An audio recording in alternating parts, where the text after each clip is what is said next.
السلام عليكم ورحمة الله وبركاته. أهلا بحضراتكم متابعينا الكرام بفيديو جديد على قناتكم مكة سبورت. بإذن الله في فيديو النهاردة هنتعرف على موعد مباراة بيراميدز وصن داونز في نهائي دوري أبطال أفريقيا، بعدما تعادل نادي بيراميدز في آخر مباراة له أمام صن داونز في نهائي دوري أبطال أفريقيا بنتيجة 1-1. سوف نتعرف على القنوات الناقلة والملعب والتوقيت والتشكيلة المتوقعة للمباراة. وفي البداية نصلي على النبي أشرف الخلق أجمعين سيدنا محمد عليه الصلاة والسلام. ولو عجبك الفيديو يا ريت تدعمنا بلايك والاشتراك في القناة ليوصلك كل جديد إن شاء الله. وإليكم التفاصيل الآن. يستضيف نادي بيراميدز نادي صن داونز في دوري أبطال أفريقيا في النهائي على ملعب الدفاع الجوي، وسوف تقام المباراة يوم الأحد 1/6/2025 من شهر يونيو. وسوف تنطلق صفارة المباراة الساعة 6 مساء بتوقيت تونس والمغرب والجزائر، والساعة 7 مساء بتوقيت ليبيا والسودان، والساعة 8 مساء بتوقيت مصر والسعودية وقطر والعراق وسوريا وفلسطين واليمن والكويت والأردن، والساعة 9 مساء بتوقيت الإمارات وعمان.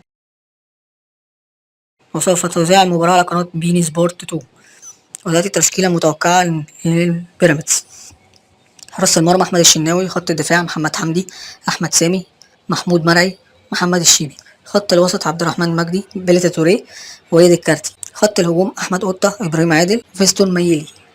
وفي النهاية لو عجبك الفيديو يا ريت تدعمنا بلايك والاشتراك في القناة ليوصلك كل جديد إن شاء الله.